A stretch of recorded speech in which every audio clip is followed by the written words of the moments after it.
Tomorrow, our Larungar Buddhist Academy will hold a day of offering to the Dharma protectors for the entire valley. Everyone should be familiar with the history behind this. Going back more than 100 years, during the time of the first Dujom Lempa, he had some conflicts with a wood goddess and a local earth deity. The earth deity then turned against Dujom Lempa, and it seems she caused the death of his youngest daughter or someone close to him. Many other people also fell ill at that time. Some members of his retinue were affected as well, and several things happened within his own household. Consequently, Dujom Lempa sent the earth deity away to the Luhuo area. There is a place called Lazan Garden, which is where Luokema is located today. He sent her to that location. Later, a great master arrived and began to mediate the dispute between them.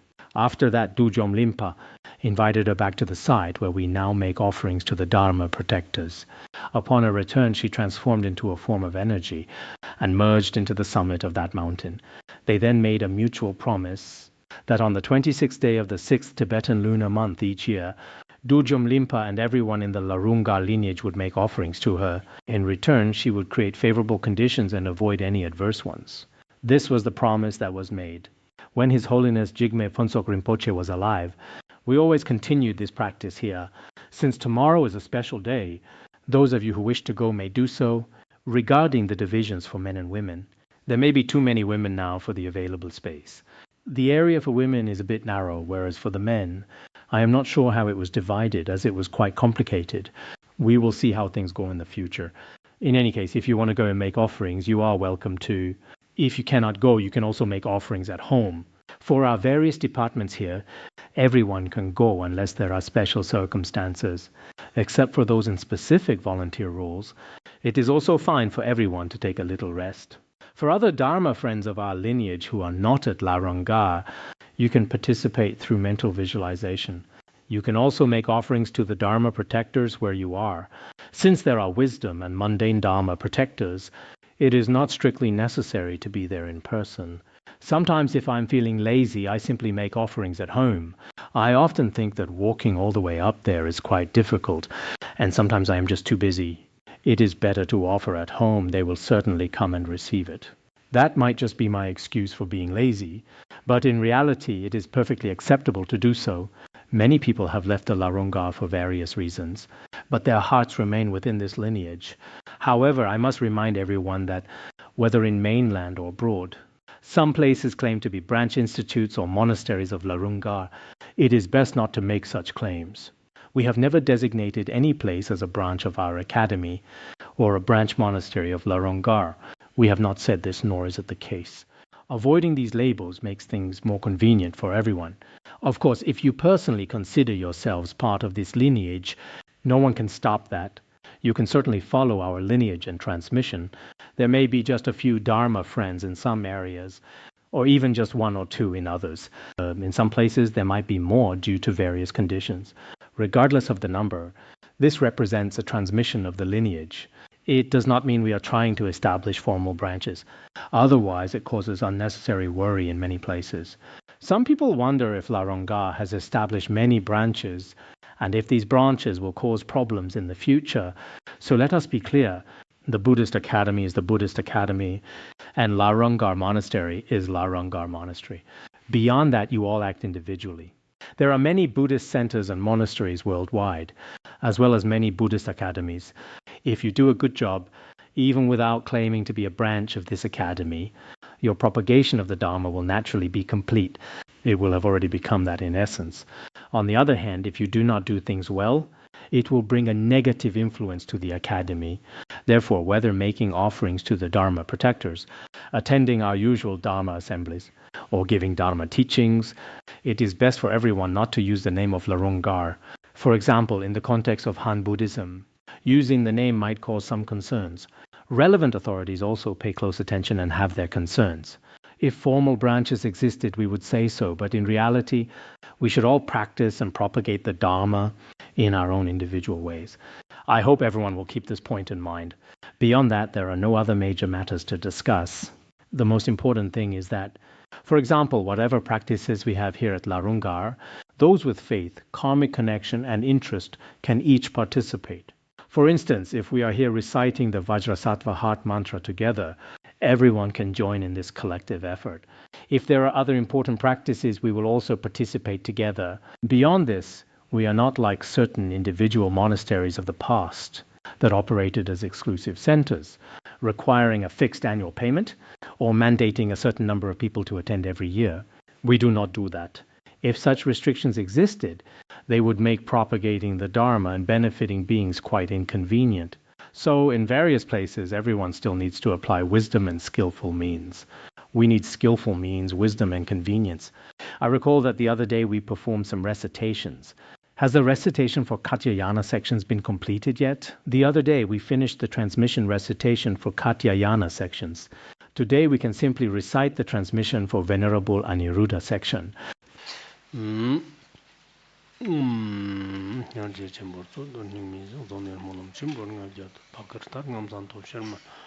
Tumba dikje chala ki shom tsar teni chungden de ki tsedang tamba manga pa la kwa tsara manga pa chu la tsamba chama me pe chok bi nan de song manga pe kyang sur ba chungden de dak tie tamba te chu jang cher mo chu te ji lat. Is that the right place in the text?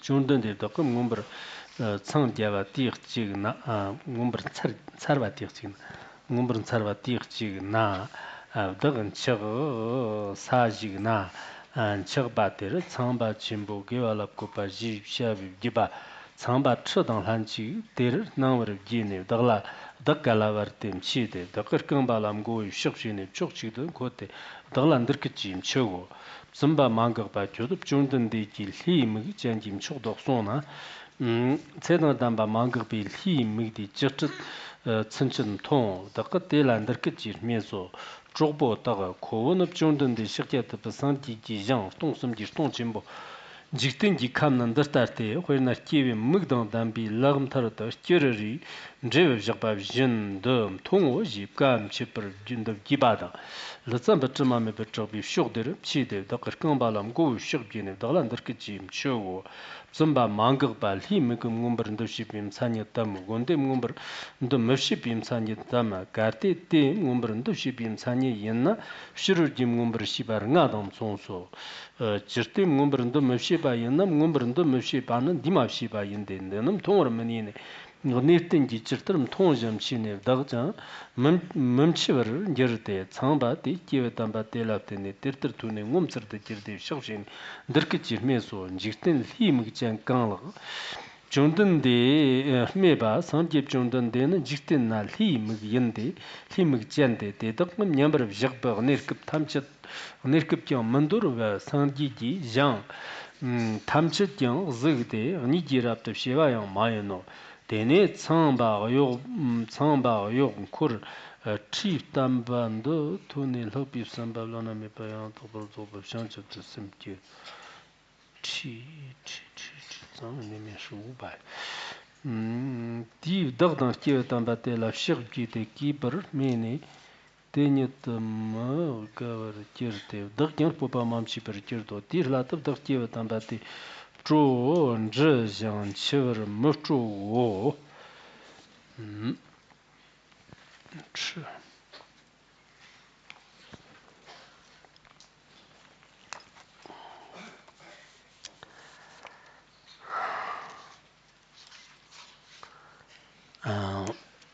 Today we will continue with the teaching of the Vimalakirti Sutra.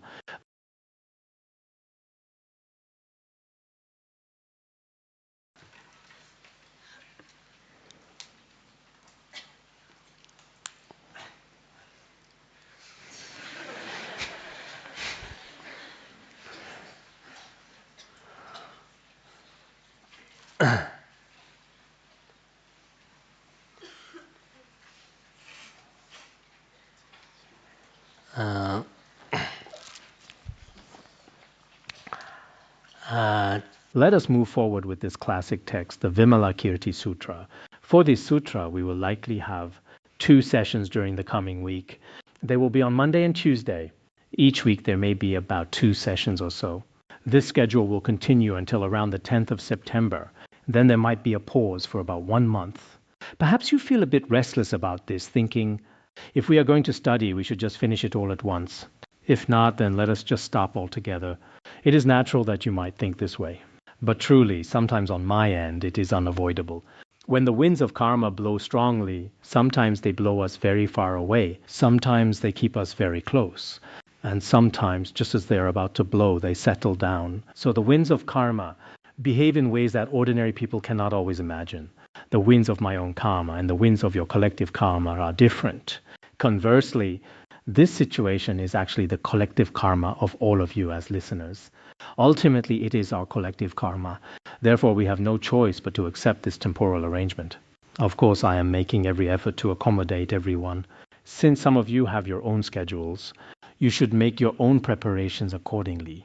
For our study of the Vimalakirti Sutra this time, from early August to early September, we will hold roughly 2 sessions per week.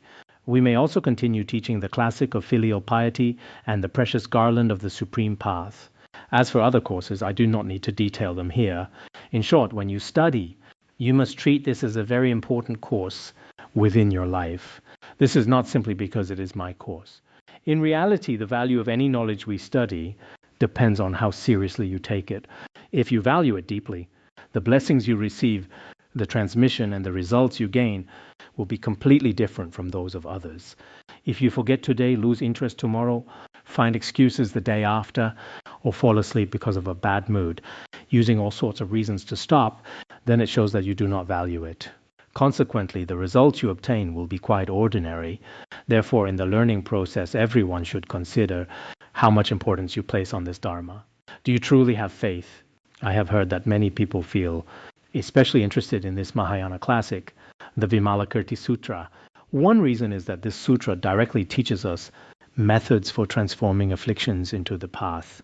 It also offers many uncommon Mahayana teachings that are not found in the Shravaka or common vehicles. Certain teachings are absolutely unique to this text. For those with faith in the secret mantrayana, tantric pith instructions and practices frequently appear here.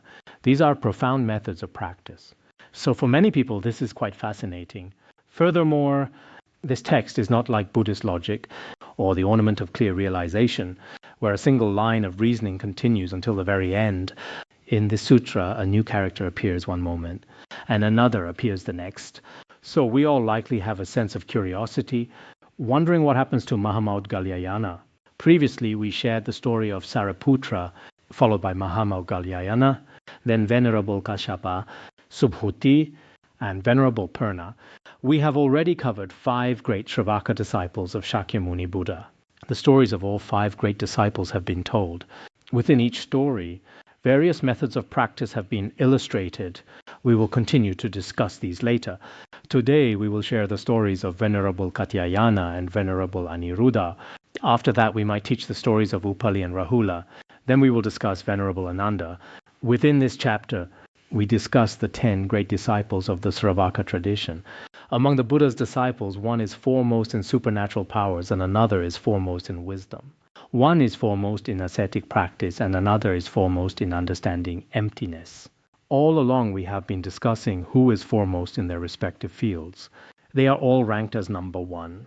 Then after this, once we finish talking about these Hinayana figures in this chapter, we will then discuss Maitreya Bodhisattva. We will also include Manjusri Bodhisattva and various other Bodhisattvas. We will study their various dialogues with Vimalakirti the layman. So I think that in the process of our study, everyone should be diligent. I have seen the participants in our research class oral examinations. Even when I tell them not to take it too seriously, they are still very serious about it. This is because there is the pressure of the oral examination. When speaking before so many people, everyone can immediately tell how well they are teaching. Sometimes we also give parts of a teaching in a foreign language. Sometimes we may not understand what is being said in a foreign language, but it sounds relatively comfortable to listen to. When someone does not speak particularly well, we might also be unable to fully understand them. As long as the speaker flows fluently, we feel that they are probably teaching fairly well. If the delivery is not particularly smooth, we think that perhaps they are not teaching very well. It is like this when some people give teachings in a foreign language. And there are quite a few foreign languages used. In any case, I see listeners in various other places. When we have 1 or 2 sessions per week, no matter what happens, we need to slowly digest the content. We must slowly continue to study. I hope that in the mind stream of each one of you, you truly receive the blessings of Vimalakirti the layman. I hope you truly receive the blessings of Sakyamuni Buddha.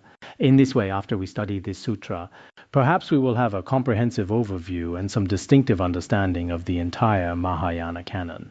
You will have a comprehensive understanding also regarding some of the profound practices of the tantric teachings, including some of the profound practices of the Chan tradition in the Han region. Perhaps we will have some different insights. Being able to generate these kinds of views is truly very important for our study. Otherwise, many people nowadays who call themselves Buddhists are actually destroying Buddhism. They are deliberately destroying it, and they also have considerable power. This kind of phenomenon is very alarming. But even though this is alarming, some people take it as something to delight in, and many people are also willing to accept it. This is something plain to see in this age when the internet spreads everything so widely. Next, let us look at the text. Today, it seems these two stories are both fairly simple. I may not need to elaborate on them in a special way. Before this, we already taught the story of Venerable Purna. In Tibetan, he is called Gangpo. Sariputra is called Shariwo. Mahamod Katyayana is called Mokajivo. Venerable Kashyapa is called Osung. Sabhuti is called Rabbair. And Venerable Purna is called Gangpo. I am teaching you all some Tibetan. Today we discuss Katyayana. Katyayana in Tibetan is called Katyayana. Katyayana is directly transliterated from Sanskrit. As everyone knows, Venerable Katyayana is very well known throughout the Buddhist world. He often went to the hungry ghost realm, the hell realm, and the animal realm. This included visiting the solitary hells.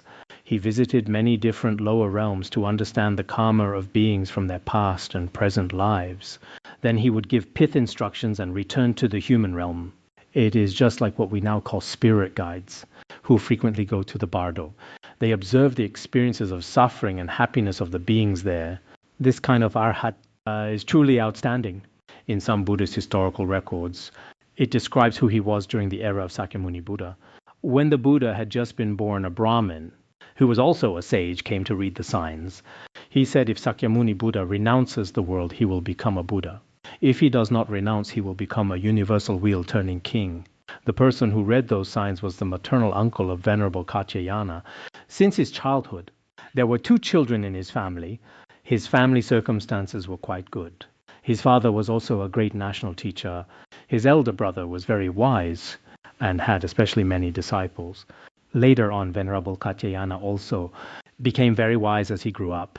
His brother's disciples would frequently come to see him. Later, because he was afraid of taking his brother's disciples, he went to another country. At that time, his uncle kept telling him that he must properly take refuge on Sakyamuni Buddha in the future. He said to keep praying to the Buddha so that he might attain enlightenment quickly, because that old Brahmin had grown quite elderly. He prayed, and later the Buddha already attained enlightenment.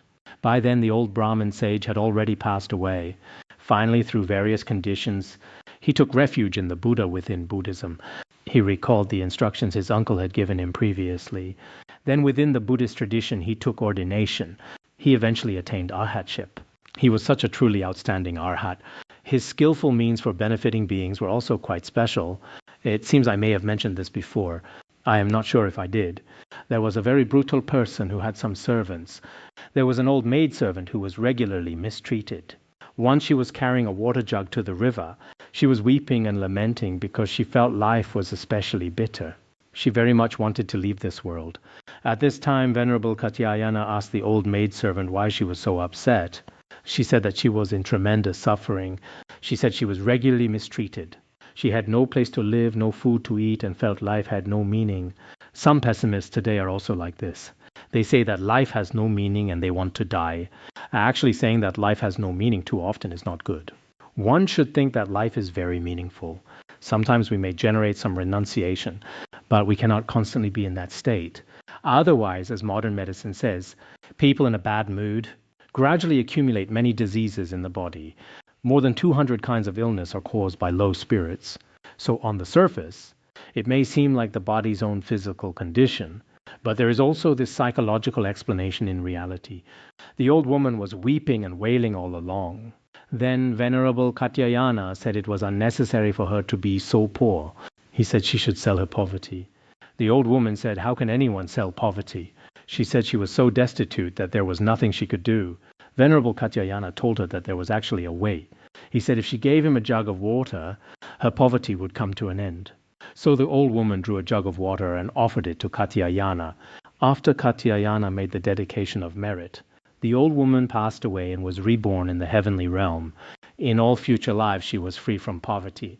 We will discuss these principles of cause and effect later.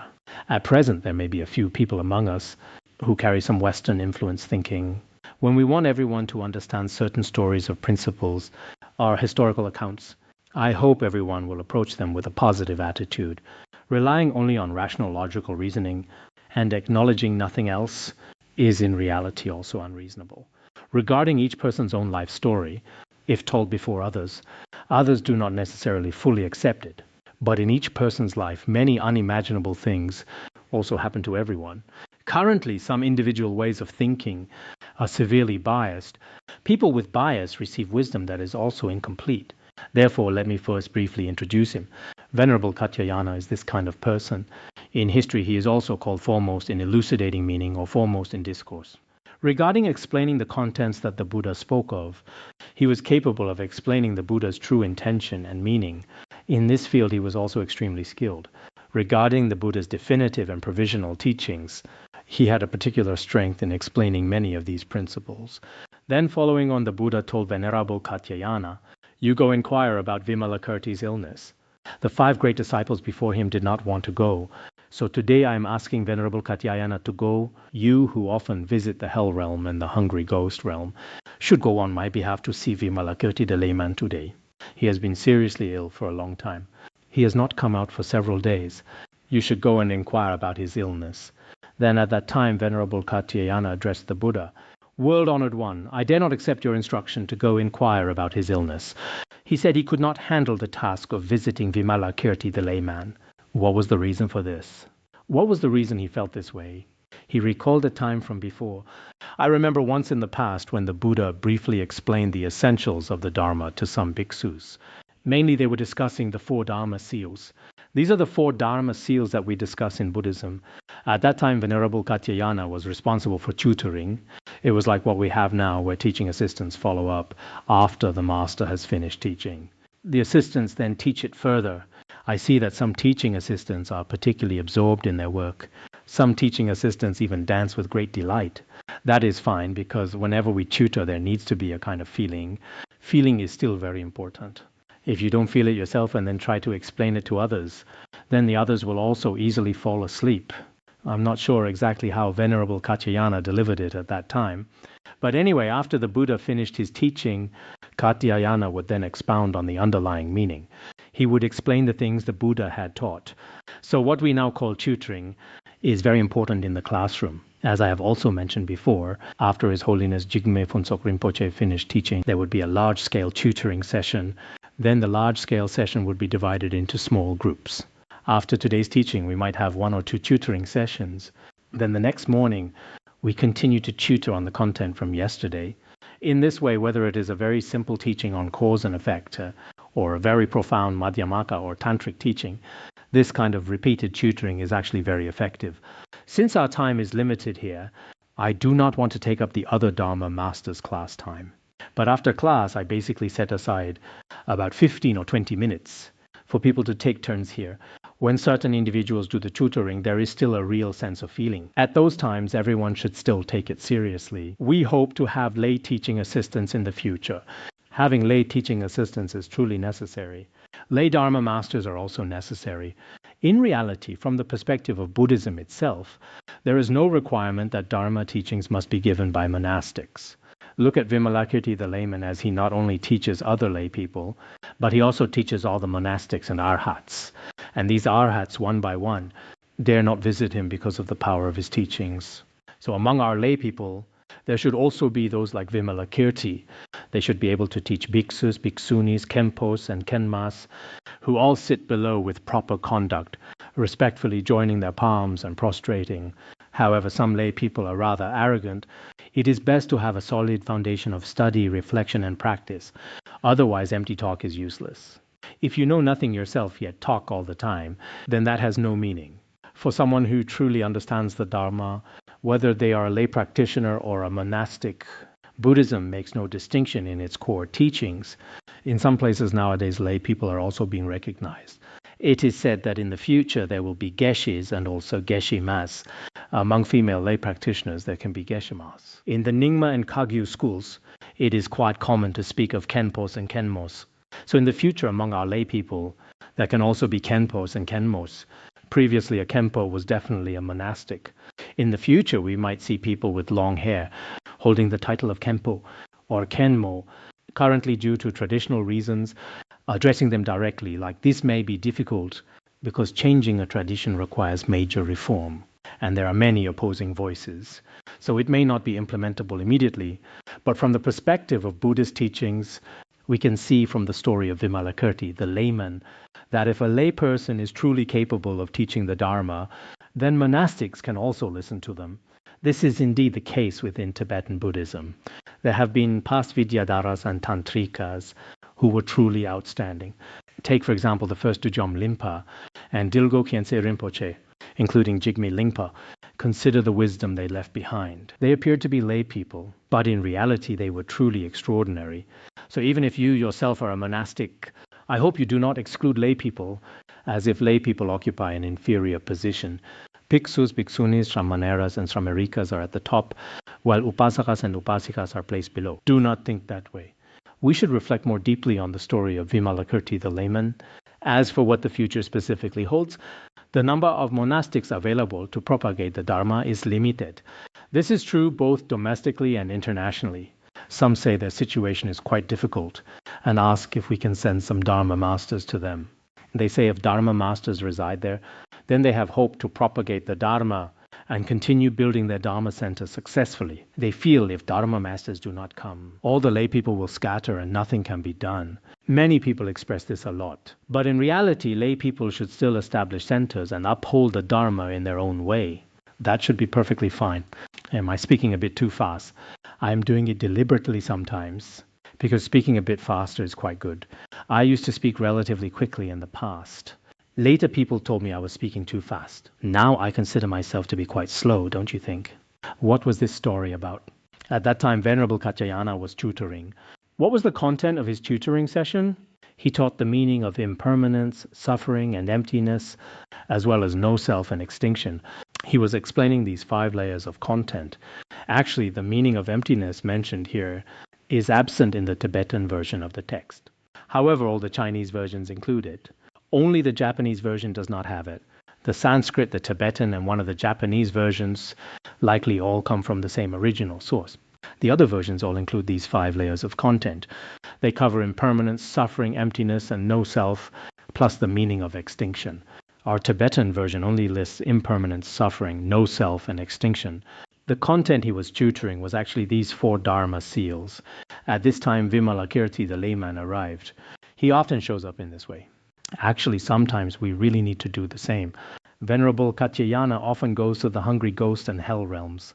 After he learns about the situation there, he returns to this world to teach people about cause and effect. Similarly, Vimalakirti, the layman, also goes to places personally. He certainly goes there with a specific purpose in mind. Sometimes, whether we are Dharma masters, administrators, or teaching assistants, it is best to go and see things for ourselves.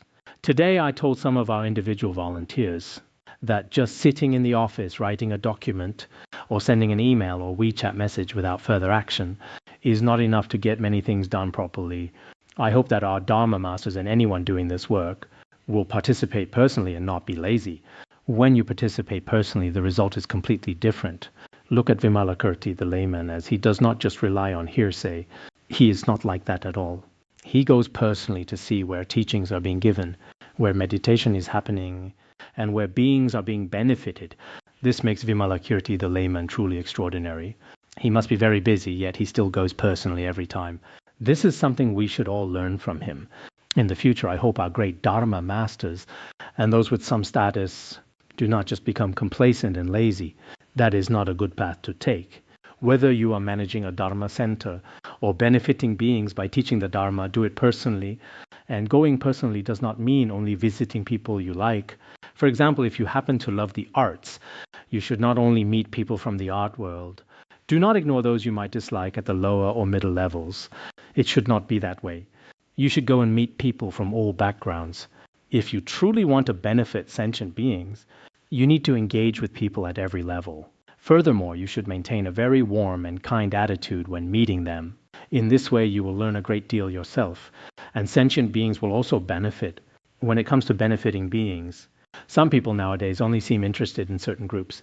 For instance, if I specialize in a particular field, I might only be interested in people who study that same field. For example, if I study monastic discipline, I might only be willing to meet others who do the same.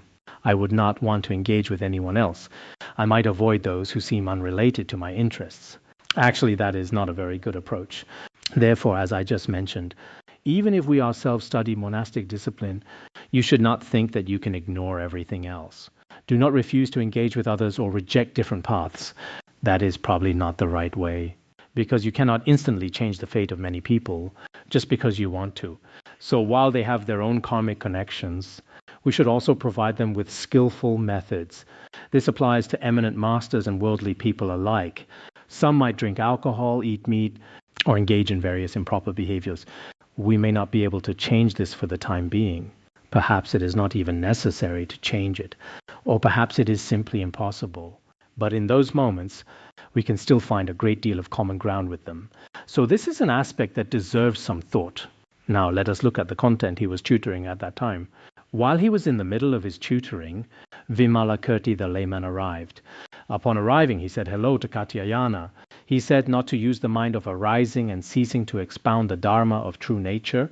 He seemed a bit displeased. He asked Venerable Katyayana what he was doing. He told him he should not explain the Dharma using that kind of mental activity. The Venerable had been teaching impermanence and no self. His teaching on the 4 Dharma seals was actually quite good, but Vimalakirti the layman appeared to be unhappy with it. Oh, it is not that part. It is further down. He said, to Katyayana, do not explain the Dharma of the true characteristic using the mental processes of generation and extinction. What does this actually mean? He will explain the reasoning below. He addressed him as Venerable Katyayana. Sometimes I pronounce it Ga and sometimes Jia. In Tibetan, the sounds Ga and Jia are very similar. It is like Gada, Gada, Gara, or Gada. These are like some Indian place names, including Kathmandu, which is sometimes written with a Ka. There are many Ga sounds in ancient Sanskrit. It seems that when translated into Chinese, the character Jia is often used. Perhaps they could not pronounce it quite correctly. So the Ga sound became Jia. Regarding the name Katyayana, they could not say Ga, so they used Jia as in Jadayana. The common translation is likely Katyayana.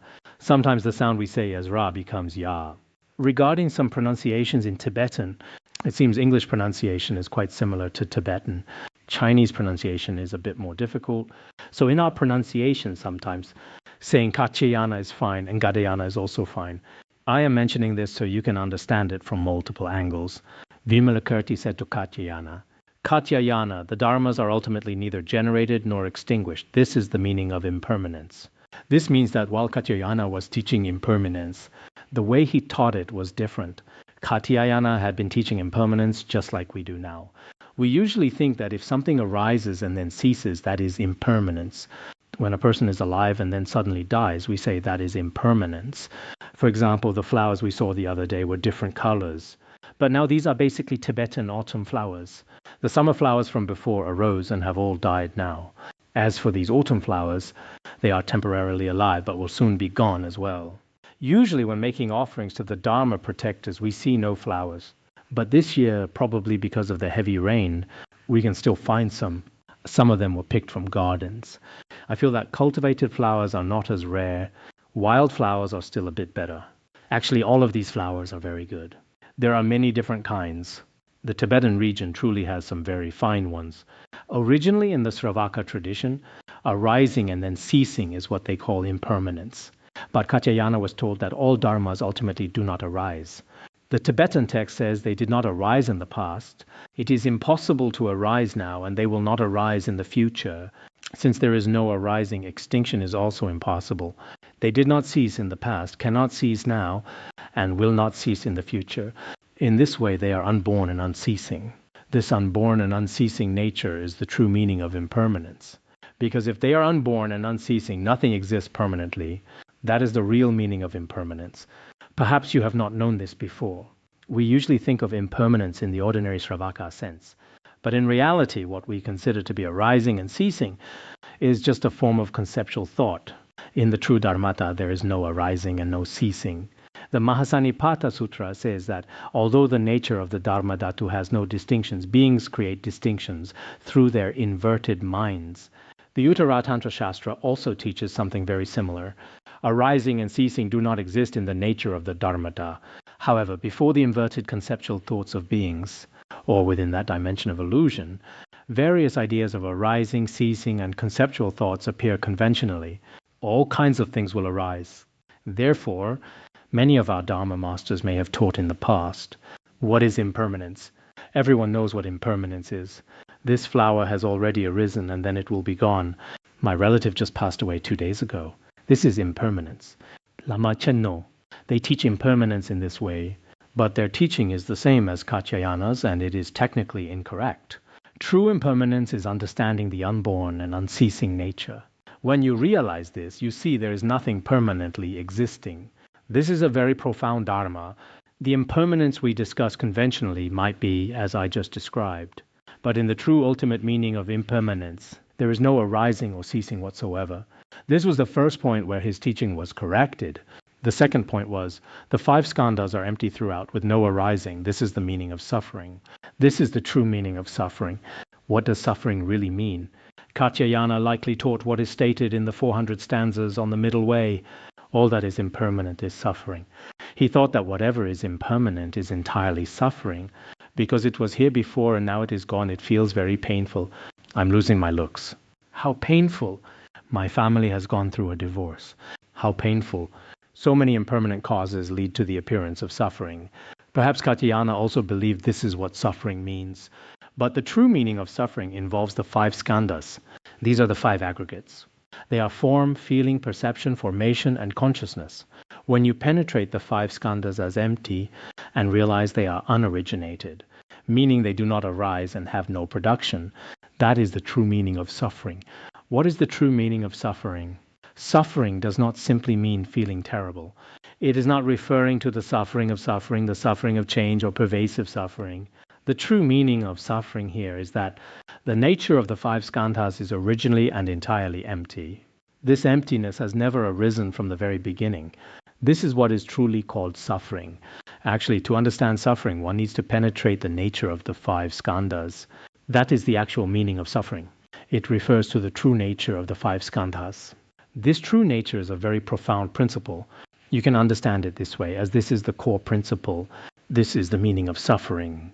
Next, we have the meaning of emptiness. The dharmas ultimately do not exist. This is the meaning of emptiness. As it is ordinarily taught in the Shravaka tradition, all phenomena do not ultimately exist in their own nature. This is what they call the meaning of emptiness.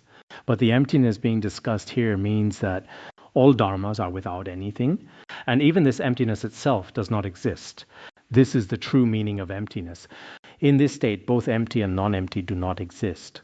We might think that a certain dharma is already empty, but ultimately even that emptiness does not exist. We might use metaphors to explain it, but in reality, as the Lalita Vistara Sutra says, the path of speech is cut off and the place of mental activity is extinguished. As they often say in the Chan tradition, the path of speech is cut off. It is incomparable through metaphor, being equal and like space. Whether we use language or anything else as a metaphor, there is simply no way to fully describe it. The only option is perhaps to use space as a metaphor. But even with this space, does the emptiness of space exist? The emptiness of space also does not exist. This is a very refined kind of metaphor. So in the future, when we teach emptiness, we should not just say that, well, for the time being, it is fine to teach people about simple emptiness.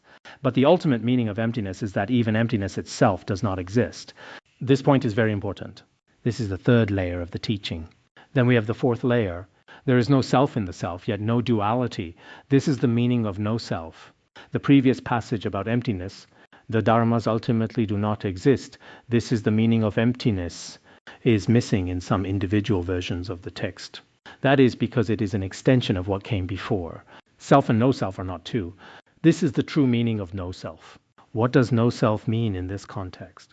In the Sravaka tradition, no self means that all dharmas do not exist, which is called the meaning of no self. They say the so-called self does not exist, and what belongs to the self does not exist. But in the true ultimate sense, self and no self are non-dual and equal. There is no genuinely meaningful distinction between them. If the self does not exist, then the no self that is defined relative to it also does not exist. The Avatamsaka Sutra says, thoroughly realize all dharmas as all are like space. When one truly realizes all dharmas, it is like penetrating the nature of space. Neither self nor no self, one is equally enlightened to all dharmas. Regarding self and no self, the self does not exist, and no self also does not exist. At this point, one penetrates the equality of all dharmas. And what is this? This is the true meaning of no self. Having studied the Vimalakirti teachings this time, we should have come to understand these points about no self. The dharmas were originally not burning and will not become extinguished now. This is the meaning of extinction. What is the meaning of this statement? It is also found in the Tibetan version. Dharmas originally have no self-nature and no other nature. Since there is no self-nature and no other nature, it is impossible for them to blaze forth. Blazing here refers to a kind of arising or production. Since arising is absent, extinction is also absent. With no extinction either, what does this state become? This is what is called the meaning of extinction. The true meaning of extinction is being unborn and unceasing. This is the most important point. Whenever we penetrate the unborn and the unceasing, that is the highest state of realization. The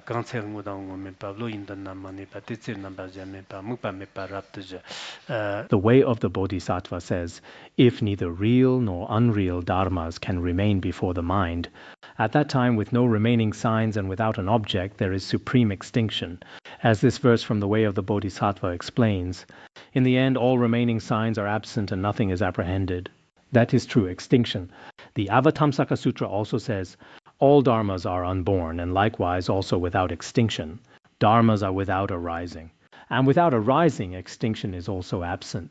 If someone is able to understand in this way, this person sees the Tathagata. If a person truly penetrates this kind of principle, that person has already seen the Tathagata. We often think of the Tathagata as having eyes, a nose, and a physical form. But if one tries to find him through physical form, the Diamond Sutra says, if one sees me through form or seeks me through sound, this person is walking a deviant path and cannot see the Tathagata. So that is not the true Tathagata. What then is the true Tathagata? By using the wisdom of Madhyamaka to examine, one ultimately penetrates the realm of the unborn and the unceasing. This is what it truly means to penetrate the Tathagata. Therefore, just now, Vimalakirti the layman has explained such principles. Look how remarkable this layman is. We now listen to a layperson's teaching every day. So sometimes as a monastic, one's heart feels a bit uneasy, listening to a layperson's teaching every day. Then one comforts oneself. Even these arhats listen to him, so we ordinary beings are fine too. So currently we are listening to Vimalakirti, the layman's live broadcast teaching every day. Just as he was saying this, these bhiksus was tutoring a small group just now by him, wasn't he? During the tutoring, their minds attained liberation. We have also cited this point before.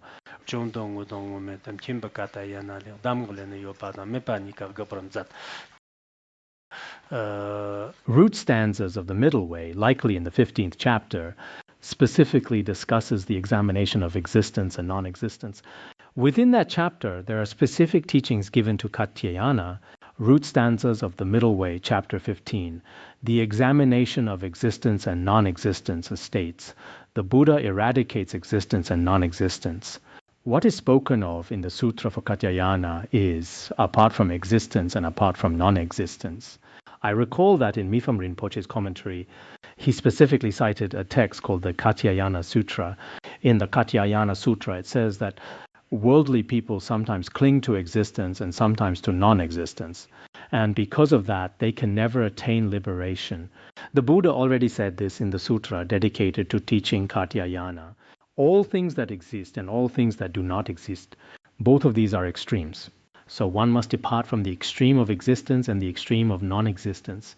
Generally, among the Madhyamaka masters of the Tibetan Buddhist tradition, there is a debate on this when it comes to whether Shravakas realize Dharma no self. Some cite this textual evidence, saying Shravakas certainly have realized Dharma no self, because Katyayana is the representative of Shravakas. and the Buddha directly taught him the emptiness of Dharma, no self, which is free from the extremes of existence and non-existence. Since the Buddha already taught it to someone as sharp as Katyayana, it is impossible that he failed to understand any of it. So this serves as a basis for the idea that Sravakas realized Dharma, no self. At that time, many bhiksus also attained liberation because they received the profound principles of the 4 Dharma seals.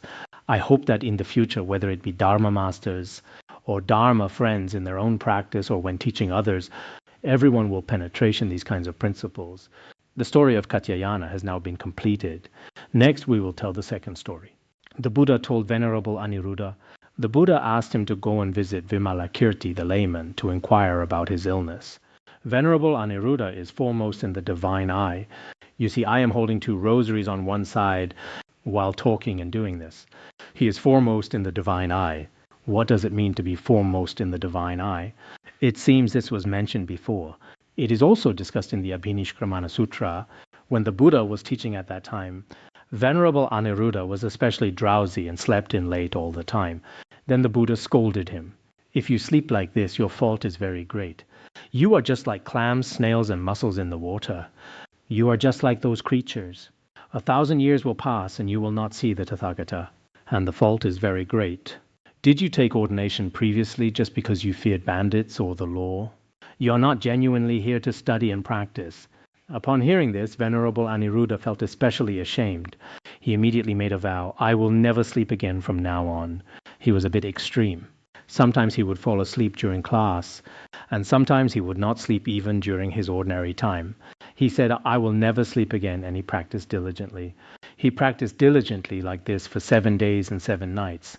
Later, because he did not sleep, his eyes went blind. Actually, the sutras also say that if a person goes 7 days and 7 nights without food, the body's nourishment relies on food, so one will die. If a person goes 7 days without sleep, sleep is the food of the eyes. So some of the lazier people among us have very good eyes, those who sleep for a long time at night. Those who often stay up late do not have very good eyes. They use Japanese eye drops every day.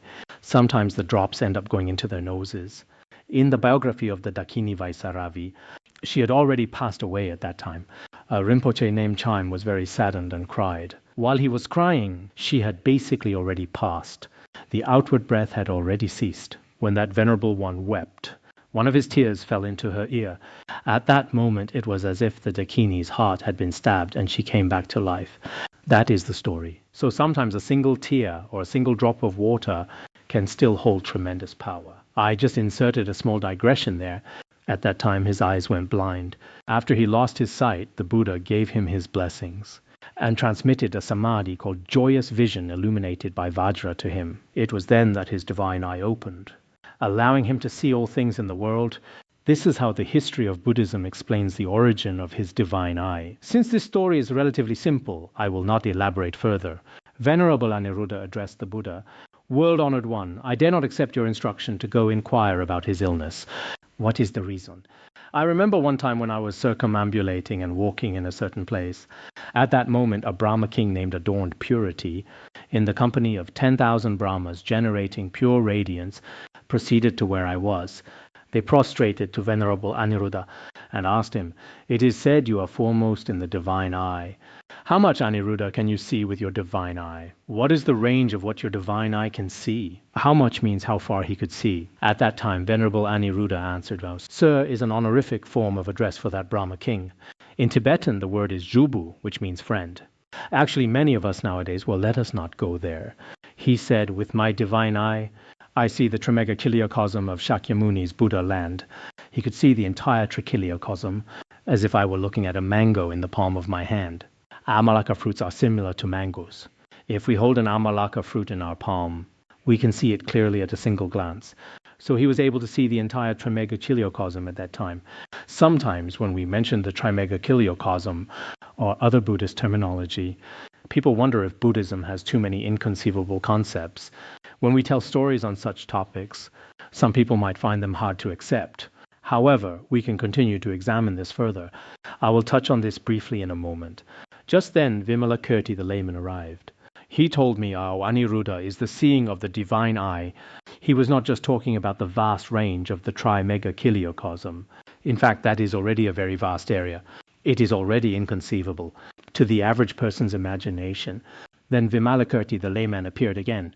He often shows up at the most critical moment for each disciple. Sometimes we should act in a similar way. When someone is tutoring or interacting with others, we might suddenly appear. I sometimes eavesdrop when people are tutoring. When I eavesdrop, the content is usually quite good. Back when we were studying in school, there was a teacher who would eavesdrop. While he was listening, one of our classmates was very mischievous. She was a girl in teacher's college. The teacher overheard some of the things she said. After hearing them, the teacher was quite displeased the next day. He was planning to expel her because she had spoken ill of him. However, this girl was quite clever. She asked the person above her, on the bunk beds we used back then, to give her a little signal. That teacher was on duty again the next day and came back to eavesdrop. When he came back to listen, someone signaled to her. Then she said, "The teacher criticized me today, and he was absolutely right. I will surely never meet such a good teacher again in my entire life." She just kept on talking.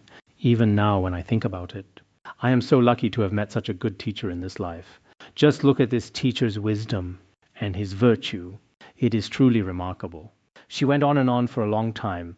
Eventually the teacher went back. The next day in class he said, "That student has a very good attitude." He felt that eavesdropping revealed the most genuine truth. In reality, she was saying those things specifically for him to hear. So Vimalakirti, the layman, also comes to eavesdrop. It often happens like that. And now he appears once more. He said, "Aniruddha, the divine eye a constructed characteristic, or is it an unconstructed characteristic? You say you see the Trichiliocosm. Is it seen through conditioned causes and creation, or is it seen without causal creation? If you say it is a constructed characteristic, then it is equivalent to the 5 supernormal powers of the heterodox paths. Being able to see the Trichiliocosm is nothing remarkable. If it is an unconstructed characteristic, then it is unconditioned. And in the case of unconditioned Dharma, the seer and the seen are fundamentally impossible. So how exactly do you see?" He asked this question, and Aniruddha could no longer say anything. As Master Kuiji said, if there is no discriminating thought, even if something has a constructed characteristic, it is still reasonable. One is based on false discrimination, and the other is discrimination based on wisdom. When it comes to the discrimination of wisdom, Buddhas and Bodhisattvas can always see clearly. On a conventional level, it is just like what is seen through pure vision, where everything can be seen. There is no contradiction in this explanation. But if it is false discrimination, then even what is seen is not true. So I feel that Master Kuiji's analysis is actually quite reasonable. At that time, although Venerable Aniruddha had excellent divine eye, his debating skills were probably not very strong. So he had nothing to say at that moment. Saying it has form was not acceptable, and saying it has no form was also not acceptable. He told the world-honored one. I said nothing and remained silent. Hearing his words, the Brahmas attained something unprecedented. They immediately reverenced him and asked, "Who in this world has the true divine eye?" That was how they asked. At that time, Vimalakirti, the layman, said, "There is the Buddha, the world-honored one, who has attained the true divine eye. As for the divine eye he has attained, he is always in Samadhi, without ever departing from it. He sees all the Buddha lands and the true nature of dharmas, without any characteristic of duality, such as conditioned or unconditioned. It is not like that at all." So he spoke of the authentic qualities of the Buddha and the true divine eye that the Buddha possesses. There is also a story in the miscellaneous old parables sutra. When Mahamudgalyayana entered Samadhi, he could see 8,000 worlds. He was quite proud of this, feeling that he could see so much after entering Samadhi. He even thought that perhaps the Buddha could not see this many. He then walked over with a lion's stride, acting very arrogantly. Then the Buddha said, "As a Sravaka, your conduct should be more peaceful. Why are you acting this way today?" He said, "Buddha, today I saw 8,000 worlds. I feel as if I have already surpassed you." At that time, the Buddha said, "This is nothing special. It is good that you can see this much. But I see worlds 10 times the number of the sands in the Ganges." Hearing this, he felt especially embarrassed. But through the Buddha's blessings, Mahamudgalyayana was also allowed to see worlds numbering 10 times the Ganges sands. At that time, his pride collapsed like a mountain. He had always known the Buddha possessed these supernatural powers, but he wondered why he had acted like that today. "I would rather fall into hell than remain as a Sravaka." He expressed many such things in his confession at that time. Actually, what I just mentioned about the sands of the Ganges and the Trichiliocosm, perhaps some listeners with a more conceptual way of thinking, or those influenced by Western thought, might have a slight issue. They might wonder how there could be a Trichiliocosm. In fact, when we evaluate things from a non-specialist perspective, it can indeed seem quite inconceivable. But if you truly research and investigate it, it is not something especially rare. From a biological point of view, if you have not washed your hands, there are 50,000 bacteria on your fingers, all densely packed. Most people would certainly not believe this. How could there be 50,000 when the finger is so small? 10 or 20,000 bacteria in one fingernail is impossible. But those in the medical field really do have evidence for this. This includes some of our current concepts, such as what we call a googol, which refers to 10 to the power of 100, and beyond that there are even larger numbers. Since we are not specialists in this field, we may not know this. Even astronomy contains much knowledge, and many theories that are truly inconceivable. It is an inconceivable kind of knowledge. But now, when we discuss inconceivable things in Buddhism, some are skeptical, some reject them, and some can only accept certain parts. Currently, I am fairly satisfied with the attitude of some Eastern Buddhist practitioners towards studying the Dharma. For example, when we teach the words of my perfect teacher, almost everyone except for a few individuals with wrong views will accept the contents fully. But for some in the West, this is indeed a very significant shortcoming in how they study Buddhism. In a university lecture of mine that was released recently, I bluntly spoke about this in many Western schools as well. The reason I said this is that I think many great masters of the past did not speak this way. Sometimes it really should be said, why? When they receive the Dharma, they feel they must follow the student's wishes. They check if they agree or not. If you agree, then I will teach you. For instance, when teaching the words of my perfect teacher, specifically the section on the precious human body, they only teach the parts that are accepted. As for the celestials and asuras, they may not accept these parts, so those are not taught. When it comes to the impermanence of life, they basically teach that, but the hells and hungry ghosts are not taught at all.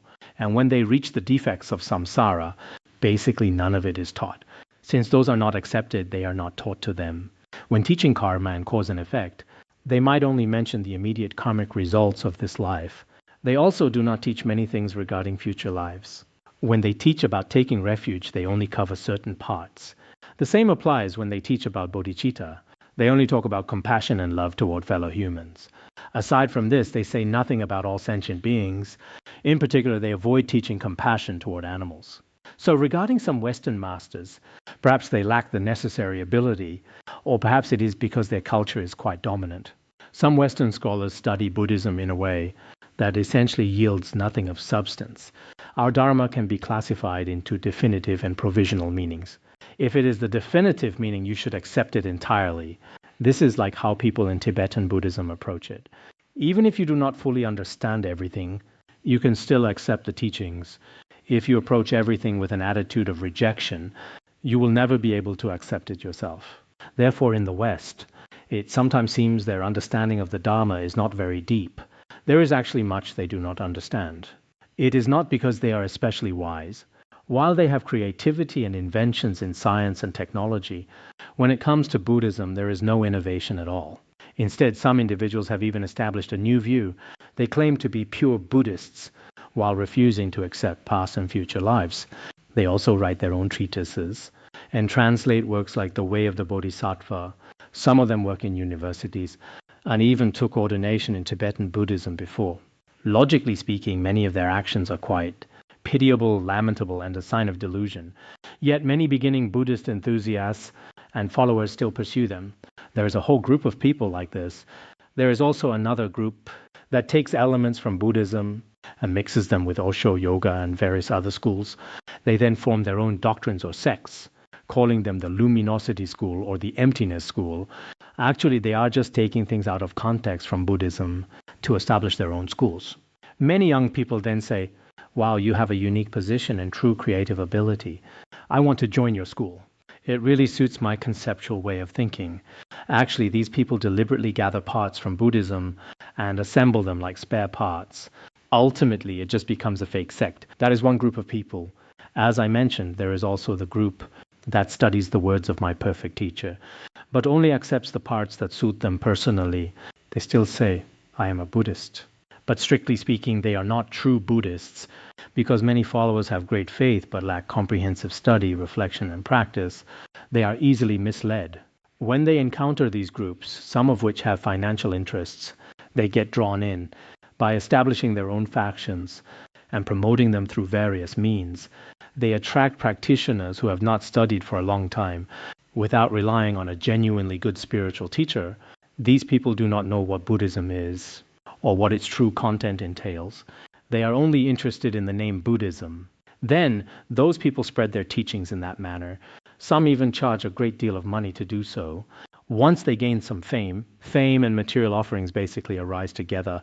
Even if what they say is not the truth, many people still begin to accept it. The main reason for this is that we ourselves lack wisdom. As I said, one group has developed a kind of wrong wisdom.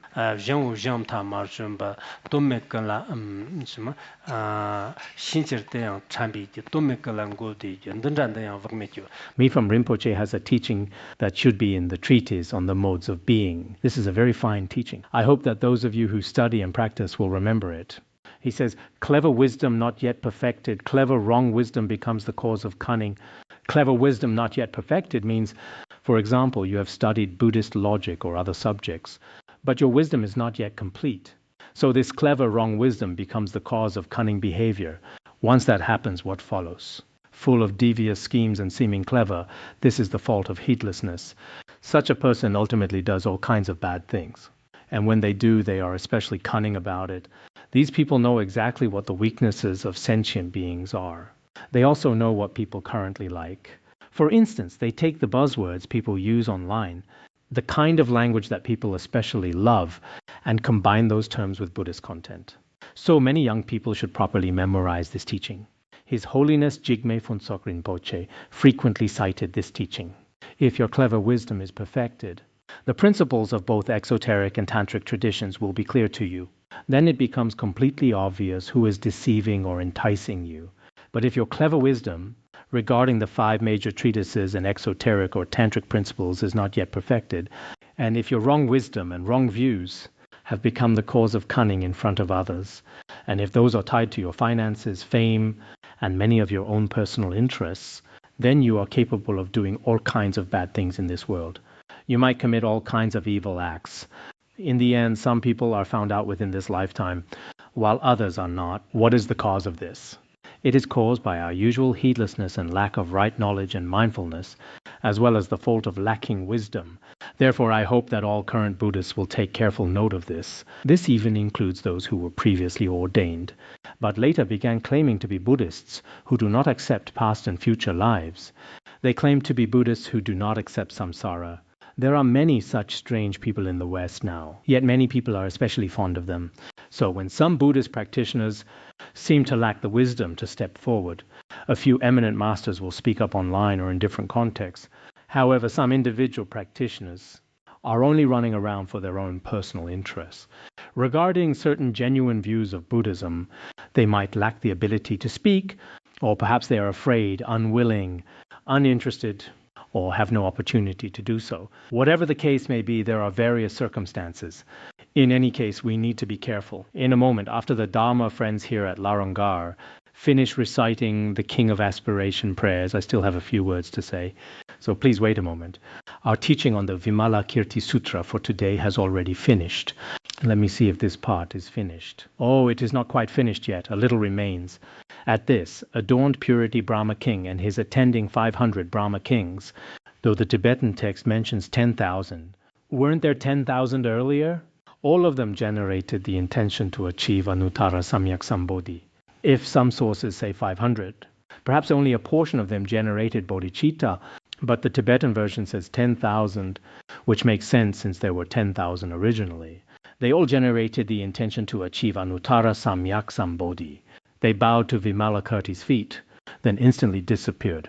Because such an event took place, Venerable Aniruddha said, "Therefore I cannot accept your instruction to go inquire about his illness."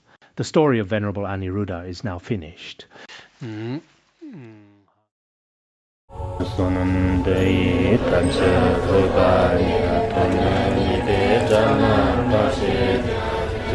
na ji ram no chu kai chu tun chun dro dro sho